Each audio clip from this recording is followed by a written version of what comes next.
What is good, rookies? Welcome to the beginning of winter, the beginnings of buys, the beginning of hell, the beginning of finding out how poor our team has been set up, how dead our benches are, how frantic we're going to get trying to field 18 green ticks, essentially. You know the deal. Trade talks, we start with injury news. We're going to fly through it. I've not looked at it. 27th. They've all should have been submitted by now. Nothing crazy here. Crouch is still 3 to 5, so any Peatling holders still hold. No need to change there. Nothing else too crazy here. Draper's still a no-show. Berry had a really good, impressive game, but I don't think we're looking at him at all. For Brisbane, nothing too crazy coming up here. So we can just move on there. Very, very good. So it looks like Oscar McInerney has overcome that back injury, is available to play. But Fort's been really good, so that's fine. Coleman is, we're assuming, coming back to play if you wanted to go there. However, I wouldn't go there yet. We haven't seen him string together enough games to be able to even go there. In regards to Carlton, we still got a week for Silvani. Boyd 1 week, Cohen still 1 week away from a hamstring. So Carroll looks safe for now. But again, after the buys, he doesn't play this week. Does Cohen come in and does he get dropped? So I think Carroll's a fine trade out target this week. In regards to Collingwood, DeGoey is still TBC. Finn McRae, not yet, that's fine. Maynard's 1 to 2, so Maynard's out. McStay's still 1 to 2. You got the big boys coming back in. So we've got massive ins for Collingwood, which if anyone was like even looking at like an Ed Allen, I don't know if he gets named with all these guys coming back in. Obviously, Ned Long he's very much secured in that role. And I would imagine you want to hold for as long as possible. Essendon, different story. You've got heaps of outs. So Hooley did a hamstring in VFL. He's out 4 to 6, so pretty dead. Harrison Jones still 4 to 5. So in regards to someone such as a Clark who was playing that wing role, I think Clark's pretty safe. Langford 4 to 6. Probably can't throw Kako to the VFL, which he so desperately needs. We've also got Mackay, which is TBC at the moment.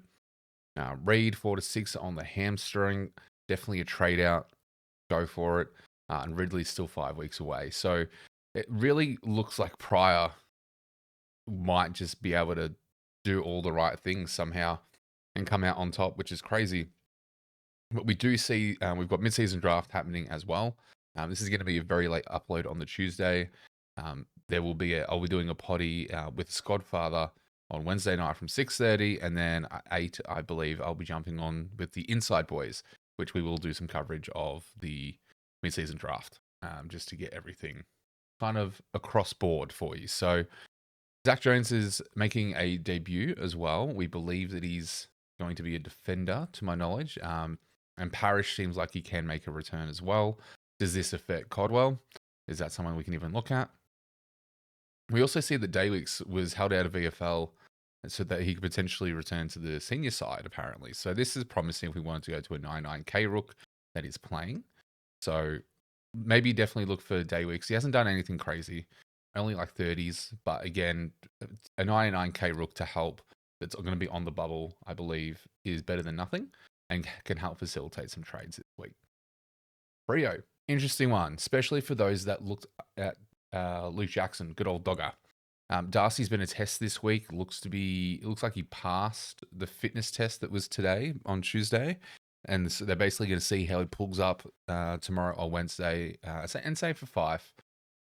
It'd be interesting to see. I swear 5 would cop the vest if he goes in. But we could see Darcy back this week, which would be very unfortunate for Luke Jackson owners. So I would wait until we get confirmation on if he's named if you wanted to go Jackson this week. It would be absolutely last week to grab Jackson if you wanted to do that. He's gone through on the so in regards to Nod, he's come back through in the waffle, but it looks like he'll be okay. It'll be interesting to see how long they warm him up in the waffle before they bring him back into the side. In regards to Geelong, Dangerfield's still 1 week away. Colo is not coming back at all. Who else have we got? No one real. Nothing too crazy. Bose is still 2 weeks, so nothing too crazy here. I don't know if we're going to see Closey come back in regards to, a proper unsubbed game or anything like that. So we'll see what happens. Gold Coast, McAndrew is a test. That's fine. We've got Leo Lombard making a debut this week. Some are suspecting he will cop the vest and get worn back into it, but could be an option for us as a rookie downgrade in the coming weeks to help across the buys. So one to look out for. Rogers is 4 to 6, so I'm assuming Lombard will come in for a very similar role, which wasn't too fruitful, Supercoach wise, but just one to watch. Will Graham out as well. McAndrew is a test, as we just said. Nothing too crazy here. Callahan's still 3 to 5. Cogs is 2BC, so I'm not sure when he's coming back. The big one here is Kelly is a test. Now, the reason why this is interesting is because I think it's O'Halloran, if I'm not mistaken, from the Giants, was looking like a decent potential like mid-pricer if you wanted to go down that route. But with Kelly being a threat to come back into the side, it may threaten that role a little bit because you imagine Kelly's probably ahead. Stringer's still 2 to 3. That's fine. McMullen's a test. Logan Smith's a test. So it'll be interesting to see what happens with the team with all these tests coming in as well. Hawthorn, nothing too crazy here. Huswaite is still smashing it at that second level. If he somehow gets named after we trade him out, I'm going to be very unhappy. Spargo's done 4 to 6 with that shoulder/scapula injury. Quite unfortunate. Hopefully this means something like a AJ Johnson or even a Hendo. I'd imagine if Hendo comes back in. That would be massive. So we could actually see Hendo get another crack with Spargo going down, but there's a few people that will probably be ahead of him at the moment, not being too familiar with the roster for Melbourne. For North Melbourne, nothing crazy here. So we're just going to bypass that. The Horny Man still says 3 weeks now. So they have their bye. So this is them pushing it to like round 15 now. Probably good that we traded him out because it's still looking, like that round 14, 15 period. And then he'll have to play his games to get his price lowered. And then we can look to bring him in pretty cheap if we wanted him back in. But again, I think it was probably a fine trade out. You can hold for this long if you really want to, if you're really short on trades. I know some people are definitely trying to do that if they have the right coverage with rookies, because it's best 18 now for the next 4 or 5 weeks. So not the worst case. Outside of that, hopefully Moraes keeps his spot. Again, Porter on their bye, so nothing too crazy to note there. Bolter is personal for 1 week. So again, I'm not sure what Bolter is, if he's going to be named for this week. Do we have anything here? Nothing on Bolter. Dow is 6 to 8. We've got Lalaw 4 to 6. Lynch is coming back as a test. Short still away. So the reason why we want to pay attention to this, and particularly Bolter, is Gray is the only rook on the bubble, essentially, that we're looking at this week. And we saw through some media conferences that their coach has kind of liked what Gray's been doing, and they can swing him forward and be pretty versatile, and they want to keep him at the AFL level. So pretty promising stuff. St Kilda, again, if you got it on O'Connell, hasn't been jumping like crazy to do anything, but again, still 4 to 5, so security is probably still there. The main one, McRae, Lung, 1 to 2 weeks, I think will be fine to hold on to him, and we could trade him. I still don't see him finishing in the top 6. Could prove me wrong, but we're going to hold him anyway because we want to try and keep some primos. We may not even hold him. I'm still so undecided. That's about it. Garcia had a decent jump in the second level in the VFL. Does Boxall maintain a spot? Does he get an unsub game? We'll see what happens there. In regards to Sydney, Mills is now suspended, so we're going to have to wait for him. Gordon's still 3 to 4 away. Few tests, so Fox is a test, Francis is a test. That's really about it. Wicks has done his hammy for 1 to 2. Paffley's still 3 to 4 away. Do you imagine someone like a Caden Cleary would still have some job security with this? Does Ben Patton get named again with the Wicks and all these injuries happening potentially? We're just going to have to wait to see what happens there with team sheets. For West Coast, McGovern is still, I don't know if we're going to see him or when we're going to see him. The main one's been Waterman, who they've put out for the season. So he's not coming back in. Now, again, we could see, like, I'm not sure who really comes in, but Clay Hall is always kind of, play on the word there, edging to come back into the team. Who we traded out, but still could be a downgrade option if we needed it. They might actually get a good run time, who probably performs better than Gross, I'd imagine. Bulldogs, nothing crazy here. Darcy is still very, very vague. Treloar's a test. I'd love to see Treloar come into the mix to help Richards out. Even though Richards didn't need it clearly last week against my boys, just went nuts for a 140. But yeah, nothing too crazy here. It's just Treloar that's really the main big boy that's out. So, now we get into the fun stuff. Sleeves are up. Let's just get straight into it. What do we do with our players? I'm going to talk about my team. It should carry across to most. We're going to talk about some key players that we could look to trade out and move on. Now, out of the blue dots that we see, who are the ones that we want to trade? Sheasel is been on the shopping block all week. McRae, if I still sell myself that he's not top 6, I could move him on. And then Carroll's probably like a downgrade option that we can look at as well, because he's probably got the most cash on his head. He's on the buy. Break even is not horrid, but in regards to cash gen, like he's got West Coast, like he might actually be a decent hold in this instance. There's a few different things that we can do. But Sheasel, what are the pros and cons to selling and trading him out and getting in someone like a Naz or bringing in a Stewart, who's a very popular downgrade, or cash opener? It's the role for Sheasel.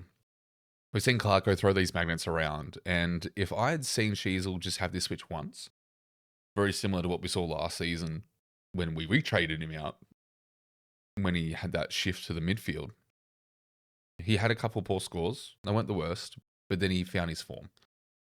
We've now seen this kind of switch a few times this season, and there's just no consistency that builds confidence that he has got that halfback role or is purely playing half forward.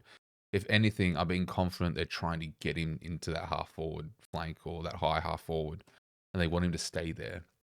Now, this could just be a down game, and he could probably still sit around the 80 to 100 point mark, maybe if he finds his way and finds the ball. I just don't know how much confidence I have in it. Trading out Sheasel for me opens up a lot of avenues to really finalize my backline, because if I trade out a Sheasel, I can't go into Stewart, who I would love to do because it's Stewie, it's my doppelganger. But the main thing with that is I'm trying to look after my buys. If I trade Sheasel out, it looks after this buy, and it looks after the buy of potentially a Naz, who I want to get in, who is definitely in that top 6 contention. Whereas Sheasel is off the mark, and I think he's sitting currently, like 12th or something for the defenders. Like he's around the mark, but he's not quite there, especially if this role doesn't seem too fruitful. So there's that to consider as well. Now, Richards and Chera, we are holding on to for sure. Richards, absolutely beautiful pod, and Chera has just been fighting form, and he's got a really nice fixture. McRae is one we can probably try to hide. I'd rather hold on to McRae than Sheasel, because McRae works better with our buys. He'll come back after the buy by the sounds of it. Hopefully he comes back in good form and maybe has a better consistency, not these 70s and 160s that we've seen him do. So we're taking a gamble on that, but we also don't want to waste trades and just sideways 2 people this week. So we're going to keep Richards and Shearer. Of course, we're keeping Sherry, and we're actually going to keep Daniel. The reason being is if I am trading out Sheasel, it's because I believe he's got that half forward role, which then means that Daniel is okay and he's fine for our F6 or F6 loop at a minimum. So that's fine. I'm happy to keep him if this is what we're going to get from him. Now, I don't expect 97s or 100s every week. We're probably going to see down games in the 80s like we saw before. But I'll happily cop that at this point because we're getting desperate. Because we have someone like a Newcomb sitting in our midfield that we need to get rid of, which we'll do on his buy. He's probably our ticket to Bont or whoever. Okay. So we've spoken about my team, spoken about the buy rounds in regards to round 12 and how we're going to do that.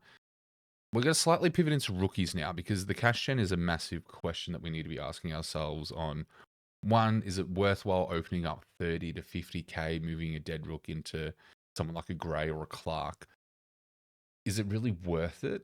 We've got the mid-season draft where we'll have a lot of options, but again, there will be some players that walk into a team, hopefully unsubbed, that might save us, but we can't guarantee on that either. Essendon, again, we've kind of been shafted a little bit with their rookies. Like our Hooley kept getting vested. Like really the only ones were like a prior. Like Kako's been trash. Dayweeks got dropped. It's just not looking too great. But the mid-season draft should actually help us. But in regards to the rookies that I have, what's the plan? So we've got essentially 1, 2, 3, 4. We got 4 spots of rookies to basically move off if we don't trade any primos out or downgrade or do anything like that. Not to mention, we'll probably grab a Mills. I don't really feel confident in Coleman, so I'm not going to look there. But Mills is probably a mid option that we can look at to really act as that.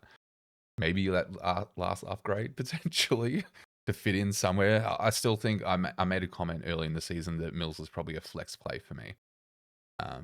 Just because I can keep him there, essentially. So for the rookies, everyone's basically on the chopping block. Ashcroft and Lindsay, you can hold to their buy. I see no reason to trade them out. Even hold on to them if their cash gen's still ticking after their buy. Harold, I have no issues dropping or using to trade out. Al-Huli is gone, so you can trade him. That's fine. Reyes is an interesting one. Some are trading him out because he's done enough and he's on the buy, but I look at his break even. He's basically reset it now to a 9. So it means there's a little bit more cash to be had for Moraes. And at this point, we need as much cash as we can get off our rookies. So I'm going to hold him this week. Now, we can still probably get him up to that 250 mark. So let's just say he hasn't done something too crazy. It gave us a 68, which is awesome. 24 has fallen out of his system. So if he can give us maybe like a 55 average here, we can get him up to after this week, really by end of buy rounds, he should be around that 260 mark, which is an extra 40K. That's what we would be spending to get him down. Like we'd get the 40K if we moved him down to someone, maybe a little bit more if we went, bottom basement 99, like a Dayweeks. But for anyone else, that's all we're getting. Like a Carroll down to a Gray and a Clark doesn't open up too much, maybe 60. But if we look at moving like a Henderson or even a Boxall down or a Sard down, we're only opening up 20 to 50K. I don't know if it's worth it. Moraes, I'm not comfortable trading out because it looks like he's got that job security. He got pulled out of the team. Lorenz got injured. Still think he's okay. Like they like him enough to bring him back into the squad, and he actually has played pretty decently. So I don't mind it. I'm going to hold him through the buy and hope that he can get to that 250, 260 mark and then use that extra 40K to make some other moves. Campo, I think it's just going to be our perma loop that we have on the bench. Boxall is probably one we can move down to a 99K when feasible. Same for Henderson and AJ. Cleary is probably going to be our one that we move off at the buy. Simpson is dead as well.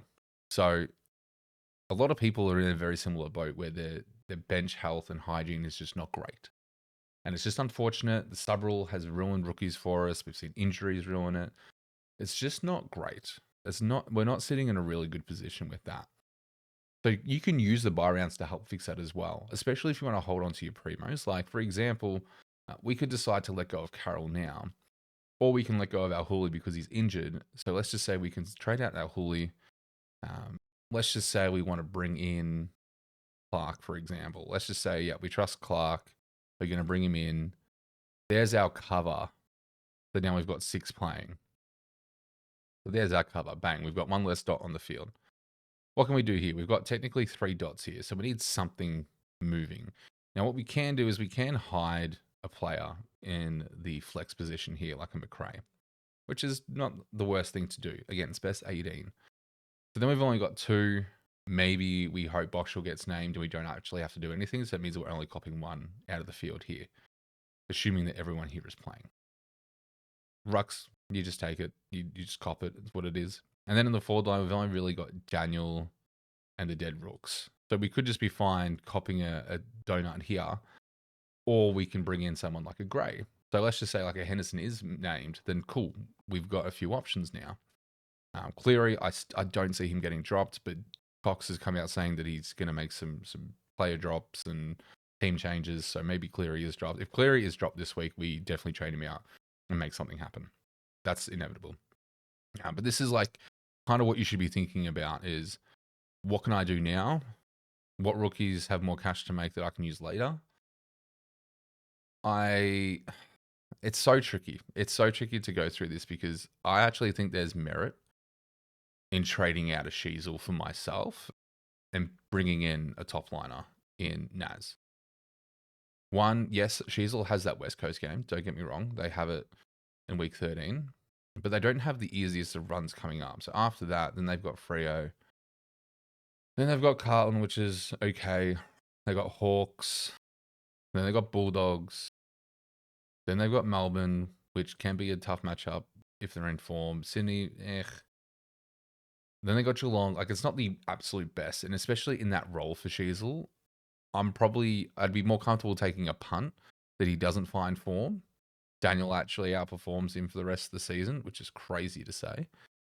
And Naz will definitely outscore him confidently moving forward. So I could do this.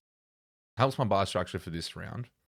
Suits my buys for next round, round 13. So I only have really 3 out of the total team. Now I could do some, funny stuff here in regards to flex and move some things around and all that sort of stuff to make it look a bit nicer, which I can do. But ultimately, having 3 or even 2, if I have a cover in Clark to cover one of these guys, I'm essentially only missing 2. I don't have anyone on the field to worry about. Everyone else should hopefully be playing. So it's fine. And then we move in around 14. Again, still looking pretty good. Roberts, Warner, and Cleary, who we would be trading out at this point anyway. That's fine. Round 15, we've got Newcomb, who we'd probably trade out at this point to go to a Bond. Miss out on Gorn, but we've got Sherry. Lindsay, probably a trade out there as well. But then we've got these 2 here. So we've got potentially just 3. We essentially have 3 that we're missing here. Round 16 is going to be the interesting one for us because we've got Zocco, Whitfield, Dunkley, Green, and Smith out. Levi will move on to someone else. Outside of that, we're just going to get some cover on the bench. Hopefully we find some mid-season draft rookies that are playing and all that sort of stuff, and we just cop it. And hopefully McRae's back by then too. So there's a few things to consider with that. Now, in regards to some players like a Marek, there has been plenty of conversations, and you can be on the fence about certain sides on, do you trade him out? He's done his job, or is it an anomaly that he got moved forward with the Waterman injury and just had a down game? I think you can hold him. I don't see a reason to trade out after one bad game. We felt the same with Daniel, and we were kind of forced to hold him with TDK going down because we pretty much used that week to get Sherry in, and it worked out fine. So I think you hold on to like a Marich. I don't see a need to trade out. I don't think the role has changed predominantly. I think it was just one of those games. Like very much like we saw with the Whitfield. A very anomaly game of a role switch because they were missing some strength in the midfield or wanted some assistance in transition ball. Just a few different things there. So we've got a few options. For trade-wise, we're going to have a look at who's being traded out. We're going to go through this. So Reed, 100% trade out. Simpson, I get it, but what are you getting for him at this point? Sheasel as well. So, a few thousand teams are trading him out. Trainer is a fine trade out. McRae as well.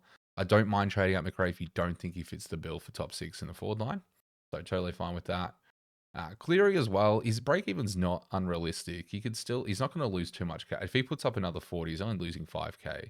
And if he plays, you probably want it. So I'd probably go to hold. Paul, I think, is a fine trade out because he's got a massive break even. So you definitely trade him out. Again, Carroll, we spoke about. Bias as well. Again, not an unachievable break even that we've seen him do, but this scoring regime just doesn't scream that anymore. So if you can get him up to a Stewart or a Holmes or a Naz, and that's your upgrade, awesome. He's done his job. What are the top 1% doing in regards to trade outs?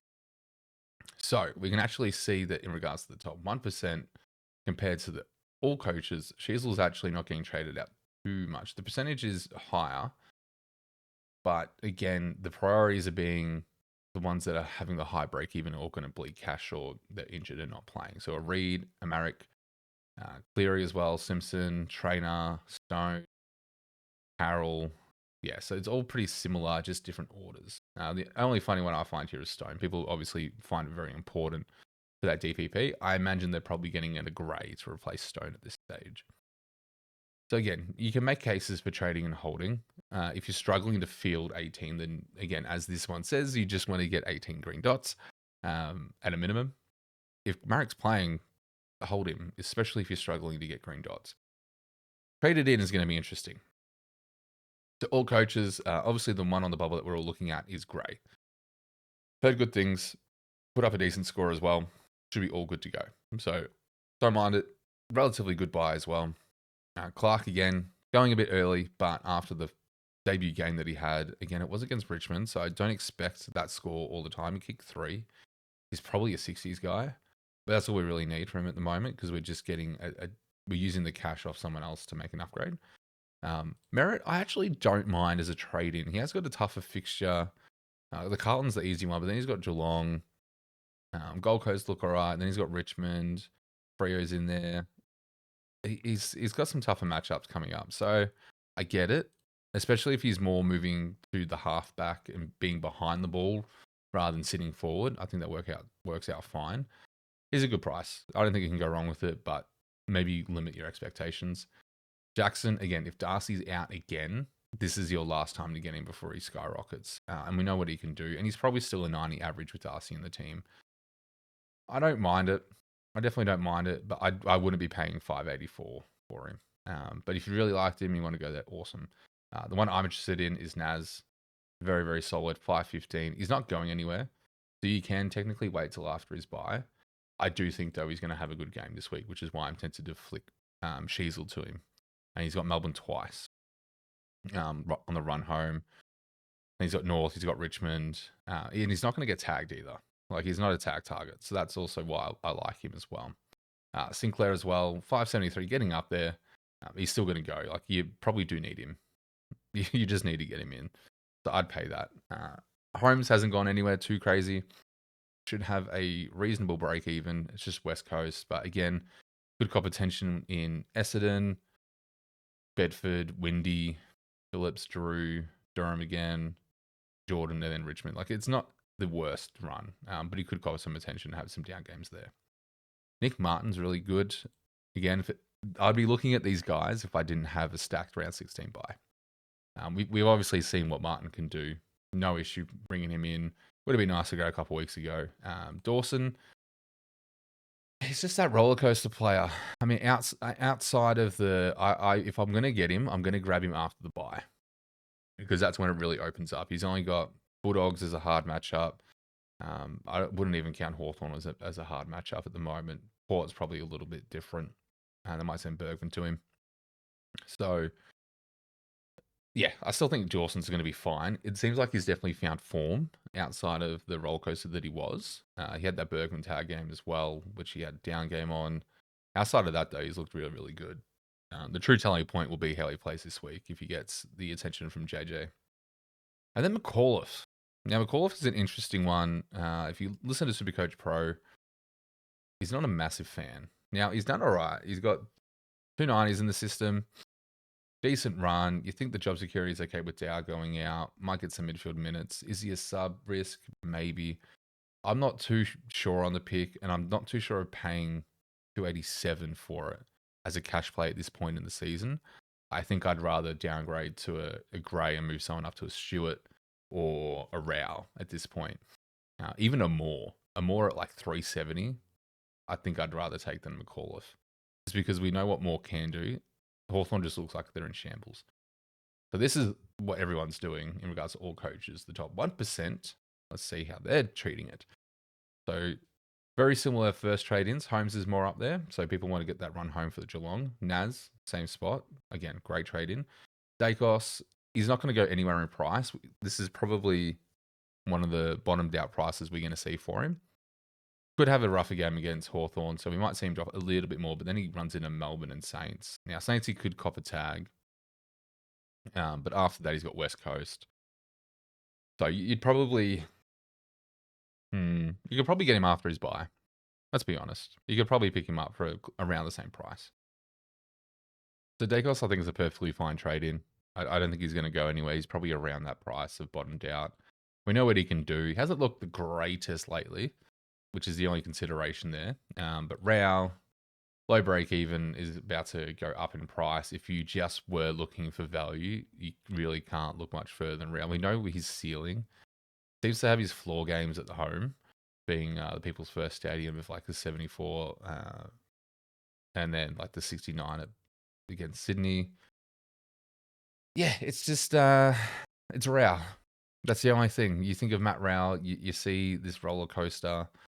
We've got plenty of roller coaster picks in our team. Why not add one more? And he could definitely be one that enters our team this week.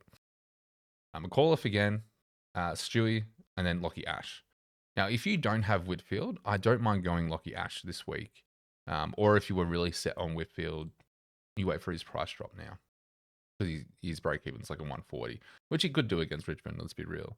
But in regards to a track record for a Lockie Ash, just really solid numbers. You can't go wrong with this pick, especially if it suits your buys. So that's what the top 1% are doing. Some really crazy picks that you might throw out there are Toby Green. There's Tom Stewart, a Rao, Borliff. It's really interesting to see what people are doing with their trades this week. So if we just go top 10%, and we're just going to look at round change. Whenever it decides to load, please. Please, Supercoach. Do something for me. Hello? It doesn't want to do anything for me. Or just load half the data. Yeah, cool. Sweet. So if we look through here, let's have a look at some really odd picks. So McAuliffe is there, Green's there, Pickett's there. Pickett's been in good form. Dewey, Pedlar, if you want to go early, but again, not sure. Again, we tend not to go early on these picks, but can't lie, he did have a really good game. But again, easy opposition in West Coast, so don't know if it translates exactly. Sheldrick is very much around the same conversation as McAuliffe. Done pretty well. You're paying that 230 mark. High 200s, got a low break even, definitely a cash play. Does he finally avoid the vest? I don't know. Considering what Cox is trying to do with the team at the moment, I'm just not entirely sure. Some people are bringing in Reed as a cash play now that he had a decent game. But is he going to make that much more cash? That's the question. Like he's been doing 60s, 30, 50, 30, now done a 104. Not sure about it. A really left field one is... What about me, Shannon Neal? Negative 33. I think we just witnessed one of his best games of his career. 126. Absolutely monstered the Bulldogs down. Played really, really well. Does he do enough for us to make cash? Because if we're getting him at 290, we want him to get to about 400. So what does he need to score essentially to his buy? So round 16. So if we get him to average 80, by his buy round, he's at 390, essentially. So he's close. We can, if he averages 80 over the next 4, he's making us about 90k, which could be a play. I just don't know, because if we look at his scoring history, it's not the best. It doesn't fill you with confidence, because we can see here we've got 70s, 40s, 10s, like 40s again. Like he can give you an 80, even a 120 when he kicks a bag. But he can also give you some very, very low scores. Heating, I think, is fine. Jeremy Cameron's a left field one. Definitely like an F6 loop option. But again, you're just really trying to capitalize on that run home. It's been pretty consistent outside of some few quiet games where he probably spent some more rotation time around the ground. But with Dangerfield out, it might explain the boost at this point in his scoring. Does that change when Dangerfield comes back in and takes more time up full forward? You got Coleman as well. Again, you can just wait. Jumping on long, I don't mind it, but I don't think he's like I'd rather go a Rowell at M8 than a Long. Any other weird picks? Cardwell's been a decent shout. Obviously, the throw to Parrish is probably the only thing that really changes. He could even lose money. Like, he's not done the greatest things consistent wise, but I don't hate the pick. The wrong will be fine, but again, I'm trying to also stick to that second banana theory of if I bring in players, I don't want tag threats. Now, I say that and I brought in Holmes, but there's going to be a few exceptions to the rules for like blockers because I can't just have a full team of pods or else I'm literally at the mercy of a random week that's going to ruin me. So, Sims again didn't do too much in cash wise. What did he end up scoring this week? I don't think he played round 11. No, I got 44. Yeah, it's just that ruck forward thing. If you got Dogger, you're probably looking at him as well. Any other ones? Chad's fine. Green's fine. I love the Took pick. I'm very, very tempted to bring in Took this week, but maybe a Row. There's just a lot of different options. So I'm going early on Zach Johnson. I don't mind it. I want to see what happens though. I can't go in blind into a pick. So there's a lot of different ways you can take this week. This is going to be a very long video, so if you made it this far, leave a like, subscribe. Absolutely love you. But what are my trades looking like? And then we'll get into VC and Cs. So one option I do have is I just go left field. I'm going to anti-pod Sheasel for the rest of the season to bring in Naz, who's a top 6. Fixes this buy, fixes the next buy, fixes all my buy structure for the most part, and gets me a top 6er. And it's literally a sideways. They're about the same price. Now, what can I do next? So, if we were to move on someone and wanted to move McRae up, not necessarily down to a Row, what can we do? Well, we don't need to bring in cover here. We probably need to bring in some cover in our midfield. So, we're just going to throw that there. If we have a look at McRae at the moment, we got 526 without doing anything else. And let's just say we purely do a sideways and then we'll just take whatever cash we do from it up down later on. There's a Dacos, there's a Row. There's no one really else that sticks out to us. You can go a Cozzy Pickett if you wanted. Very, very left field. Heatling, Long. Yeah, there's no, like, you'd literally probably just be looking at a Josh Dacos or Matt Row, in my opinion. I think they're both fine. Both same buy. If we went Row, means we open up 40.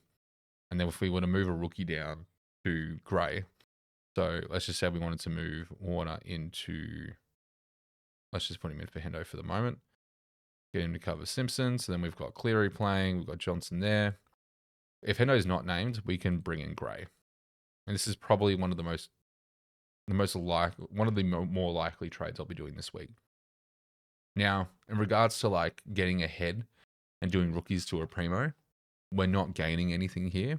We've got 13 trades and still 4 spots to fix because we have 2 in the midfield and then essentially 2 here that we need to fill. 13 trades to do that. If we take 8 from this, we've still got 5, I believe. If my math is mathing, I will have 5 trades left to figure something out.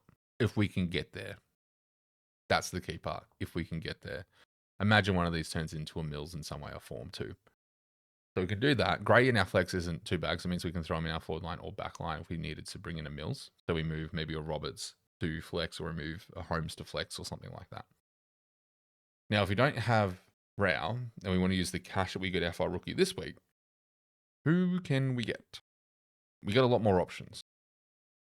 Now, for me in particular, I really want someone that's playing that has the buy around in 13 or 14. That means we look at a Dacos, a Sarong, a Heaney, a Took, and Anderson. I'm not really liking Torino pick. Not going to go there. Josh Dacos. There's really no one else. I wouldn't look at Shy. Steele looks okay. Like, let's be honest. Like, Steele's not a bad pick. Is he just having elevated scoring because McRae's out though? Even then, it's like a 92. It hasn't been the worst. But I'd much rather go into like a Took, something like that. Obviously, the best value you're going to get right now is Row. low break even. It's a cash play. We can move 80K into next week. I don't mind it. I do love Took because it is very consistent. Took hasn't shown us a massive ceiling, probably in the 120s, I believe, so far for this season as a ceiling, but he also has a very safe floor, which I think we kind of need if we look at our roller coaster. So 128 seems to be the ceiling score for him, with a floor of 99. Like, he's been super consistent, and there's been competitive games in here and whatnot. So you can probably put a nice bet that he averages out a nice 105, maybe even a 107 to finish off the season. Now, Gold Coast have a little bit of a lighter draw towards the end of the season. And again, Took's not going to get tagged. Rao has the chance to get a tag, but I think Anderson's still the main one. So in my mind, Rao is banana number 2, but he's also known to cop attention, which is why I know it's not the value game, but I kind of want to go for Took this week. This is the trade scenario I'm most likely landing on. It doesn't help us out too much to get ahead. However, I think this just helps us make some ground this week, but then also make ground in the following weeks as well with some consistency.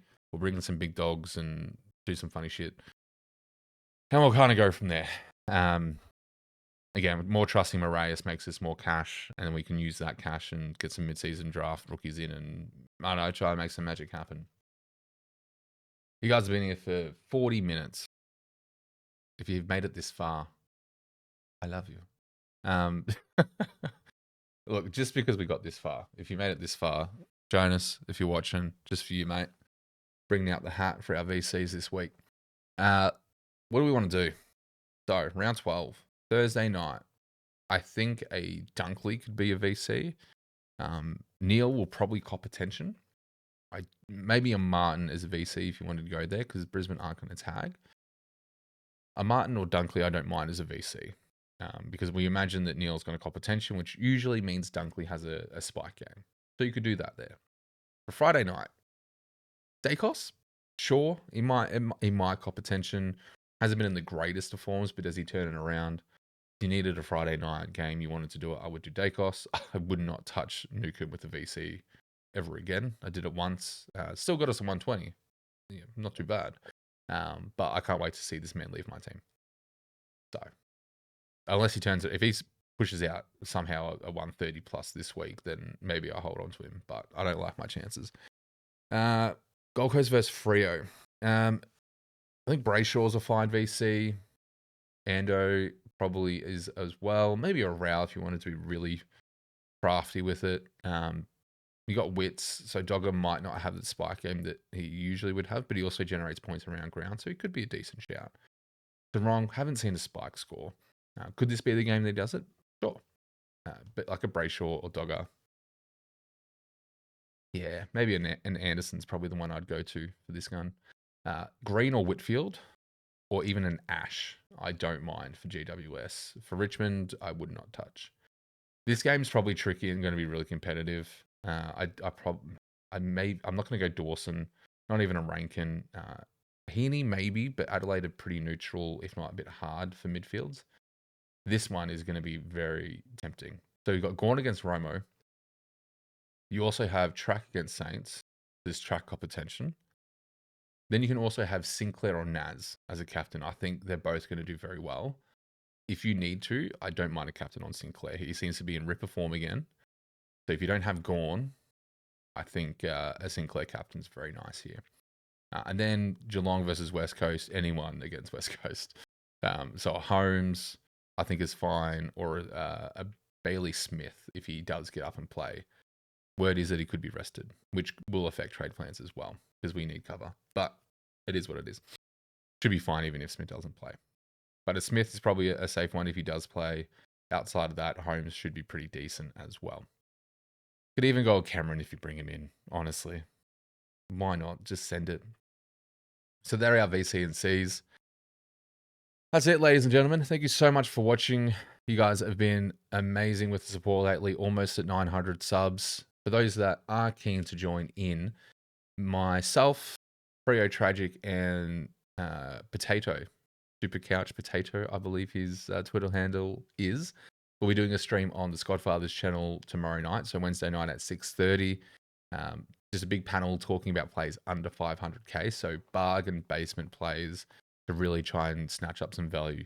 So we're going to go through some really obvious options, but some really, really left field, like we're talking reduced section at NQR type of players. So make sure you come hang out with us, ask all your questions. There'll be plenty to talk about. We are, again, on the road to 1K, and we're very, very close. So appreciate all support for that. If you do join the stream, share it around and get that sub count up. And then I'll also be joining the boys on Insight Fantasy Sports.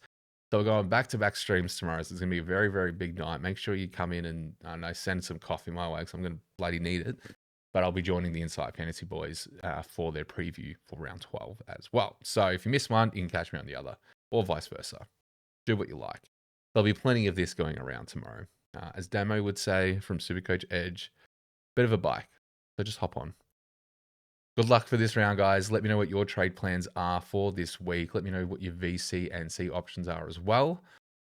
And I can't wait to touch base with you next week. Again, no After Dark this weekend. Unfortunately, I am away, and there will be a delayed round review to come out on Monday night. So stay tuned for that. Thank you again. Like, subscribe, do all those fun things. Even join if you want to show some extra loving support.